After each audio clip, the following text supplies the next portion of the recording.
ہم بھی چاہتے ہیں کہ یہ تمام جو ہیں دیوبندی اہل حدیث اور یہ سارے ایک ہو جائیں. اگر یہ اتفاق اور اتحاد ہو جائے مفتی تقی عثمانی کے بھی پہنچ چومیں گے. منیب الرحمان صاحب آپ اپنی دنیا بھی خراب کر رہے ہیں, قبر بھی خراب کر رہے ہیں, آخرت بھی خراب ہو جائے گی. آپ کو نصیحت کر رہے ہیں اپنی غلطی سے, آپ کو توبہ کرنی پڑے گی, کیونکہ ہماری ساری عقیدتیں, محبتیں, ادب و احترام جو ہیں وہ اللہ اور اس کے رسول کے لیے ہے, دین اسلام کے لیے. مفتی عابد مبارک صاحب نے گندی گندی ننگی گالیاں دی. کوئی نہیں ہے, ایک تصویر لگائے گا, کارٹس بنائے گا, بہن کلپ جاری کر دے گا, موٹی آواز نکالے گا. تیرے سے تمیز سے بات کر رہا ہوں اور تم کدھر کے نہیں, تیرے کو روڈ پہ گھسیٹا تو پھر تو بولنا میرے کرنے کے لیے شہرت اور دولت ہے, یہی رول ہے ان لوگوں کا, اور کیا ہے. مفتی عابد مبارک صاحب نے بڑی زیادتی کی ہے, ان کو اس طرح نہیں کرنا چاہیے تھا. ہمارے بڑے پیارے عالم دین ہیں عباس رضوی صاحب, متقی, پرہیزگار اور بہت صاحب علم آدمی ہیں, اور ان کی دبئی کے اندر جو ان کے ادارے ہیں اور وہاں پر عرب ممالک میں بڑی خدمات ہیں. تو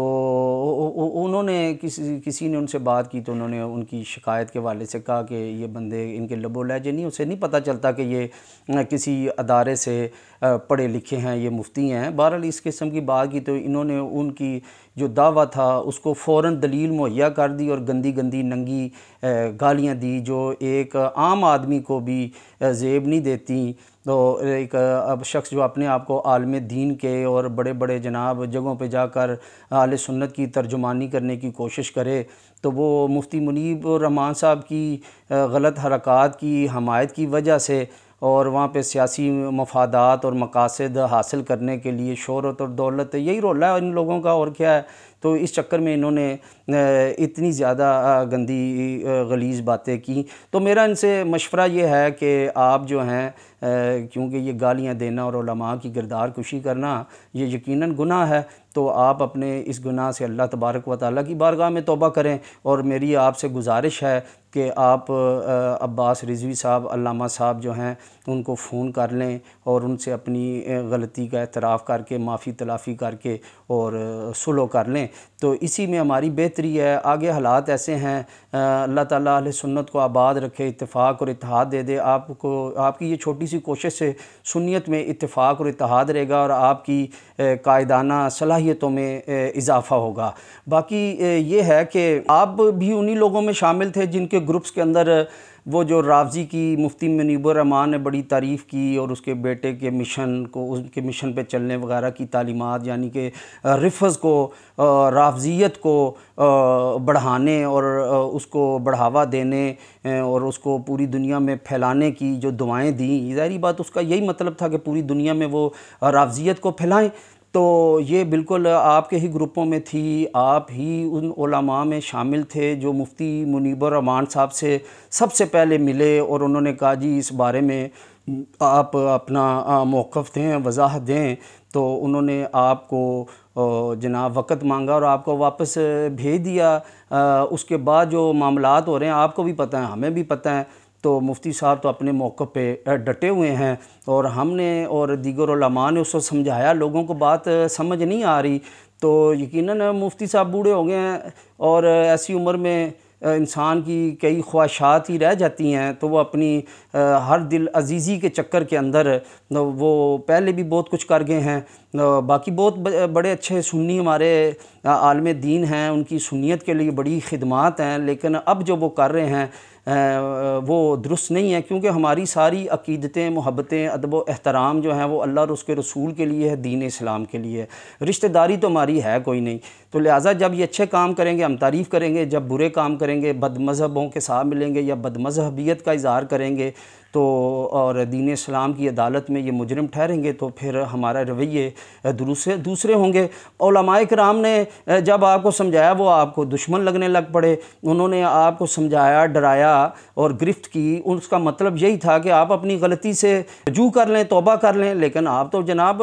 بڑے بہادر اور دلیر اور پہاڑ جیسا سینہ لے کے اپنی غلطیوں پہ ڈٹے ہوئے ہیں. تو یاد رکھیں یہ سنیت آپ کو معاف نہیں کرے گی. آپ کی حرکتیں جو ارادے ہیں وہ آہستہ آہستہ ظاہر ہوتے جائیں گے. ہاں ہو سکتا ہے آپ کا ارادہ یہ ہو, نیت یہ ہو کہ میں جو ہمارے ہاں جو مختلف مذاہب ان کے درمیان جو ہے میں اتحاد امت کے لیے کر رہا ہوں, تو اس کے لیے گزارش یہ ہے کہ یہ بڑی اچھی خواہش ہے ہم بھی چاہتے ہیں کہ یہ تمام جو ہیں دیوبندی اہل حدیث اور یہ سارے ایک ہو جائیں اور یہ جو اختلافات ہیں یہ ختم ہو جائیں، اس سے بڑا فائدہ ہوگا ملک کو بھی، قوم کو، اسلام کو، نئی آنے والی نسلوں کو بڑا فائدہ ہوگا۔ لیکن یاد رکھیں کتا کنویں کے اندر ہو جتنا مرضی پانی نکال لیں وہ کنواں پاک نہیں ہوگا جب تک کتا نہ نکالیں۔ تو بات یہ ہے کہ ان کو بتائیں، ٹھیک ہے، انہیں کہیں یہ چند عبارات ہی ہیں، کفریہ عبارات ہیں، تو ان کو آپ اپنی کتابوں سے نکال لیں۔ آپ کیوں نہیں امت کو اکٹھا کرنے کی خاطر صرف اپنے بزرگوں کی 4 5 8 10 عبارتیں ہیں وہ نہیں نکالتے؟ انہیں بتائیں کہ آپ کے بزرگوں نے کہا ہے کہ اللہ تعالیٰ جھوٹ بول سکتا ہے، بلکہ انہوں نے یہاں تک ان کے لوگوں نے کہا جی ہر گناہ کر سکتا ہے۔ انہوں نے کہا کہ ختم نبوت کا یہ معنی کہ آخری نبی ہونا یہ تو عوام کا خیال ہے، میں نے ایسے معنی بیان کیے ہیں، اس معنی جو میں سمجھتا ہوں اس کے مطابق تو حضور کے بعد بھی اگر کوئی نبی آ جائے گا آپ صلی اللہ تعالیٰ علیہ وآلہ وسلم کے بعد تو پھر بھی ختم نبوت پہ کوئی فرق نہیں پڑے گا۔ یعنی اس نے قادیانی اور ان جیسے لوگوں کا دروازہ کھول دیا۔ اس کا مطلب یہ ہو گیا نبی آتے رہے، حضور کی عظمت کو تو کوئی فرق نہیں پڑے گا۔ جھوٹے نبی کذابوں کے لیے دروازہ کھول دیا۔ پھر ان کے جو اشرف علی تھانوی نے کہا کہ جتنا جیسا حضور کے پاس علم غیب ہے ایسا تو جانوروں کے پاس، پاگلوں کے پاس، بہائم کے پاس بھی ہوتا ہے، بچوں کے پاس بھی ہوتا ہے۔ حضور کے علم کو نعوذ باللہ جانور اور بچوں اور بے وقوفوں کے ساتھ ملا دیا۔ یہ کفر ہونے کی یہ باتیں نکال دیں۔ ہاں جی، جو کہا کہ شیطان کا براہین کاتے میں، جی شیطان کا علم جو حضور کے علم سے زیادہ ہے اور حضور کا علم جو ہے وہ زیادہ ثابت کرنے سے شرک ہو جاتا ہے، اور جناب جھوٹی حدیثیں بیان کی کہ حضور فرماتے ہیں کہ مجھے دیوار کے پیچھے کا علم نہیں، جھوٹی حدیثیں کا سہارا لیا۔ ہاں جی، کفریات بکی، کہا کہ اللہ کے دینے سے بھی، تعزیر الناس میں کہ اللہ کے دینے سے بھی علم غیب نہیں ہوتا۔ ہاں جی، اور وہاں پہ علم غیب کی بھی نفی، حضور کی بھی توہین، ان کو نعوذ باللہ انبیاء علیہ السلام اور دیگر نیک ہستیوں کو چمار سے ملا دیا، اور ان سے بھی نعوذ باللہ کہا کہ ان سے بھی ان کا مرتبہ کم ہے، عزت کم ہے، اور جگہ جگہ پہ انبیاء کی، اولیاء کی توہینیں کی، تذلیلیں کی، ہیں جی، ان کے اوپر ان کی عزتوں پہ حملے کیے۔ یہ جو کفریات ہیں یہ نکال دیں، تو یہ نکال دینے سے جناب امت میں اتفاق ہو جائے گا، اتحاد ہو جائے گا۔ یہ کفریات کو نکال دیں، ان سے لا تعلقی کر دیں، جی ہمارے ان سے تعلق نہیں ہے، ہمارے یہ قائد نہیں ہے، یہ تعلیمات دینا جی۔ اور دوسری بات یہ تھی، آپ کو وہاں پہ بلایا تھا جب مفتی منیب الرحمان صاحب آپ کو وہاں پہ بلایا تھا تقی عثمانی نے، تو آپ سب سے پہلے تقریر میں یہ کہتے کہ جناب آپ تو بدعت اور ہر بدعت گمراہی اور جہنم میں لے جانے والی ہے، یہ جناب یہ کفر ہوتا ہے، شرک ہوتا ہے۔ تو آپ یہ کہہ کہ ہمارے میلادوں کو بھی شرک کہہ دیا، ہمارے سارے جو سنیت کو آپ نے بدعت اور شرک کہہ دیا۔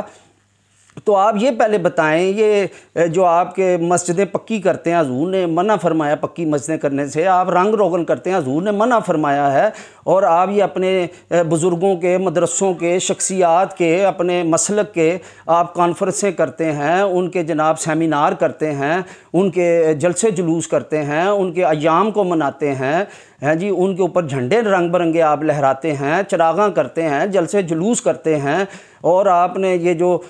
دیکھیں حضور نے تو 1.25 لاکھ حج پہ لوگ موجود تھے، انہوں نے تو بغیر سپیکر کے نماز پڑھی، تو آپ کی مسجدوں میں 500 ہزار بندہ بھی نہیں ہوتا، تو آپ جناب وہ سپیکر کے اوپر نماز پڑھاتے ہیں اور حضور کی سنت کو چھوڑ دیتے ہیں۔ اس قسم کی کئی بدعات ہیں، آپ بخاری کا ختم دیتے ہیں، آپ شب برات کو جناب 27ویں کو ختم دیتے ہیں،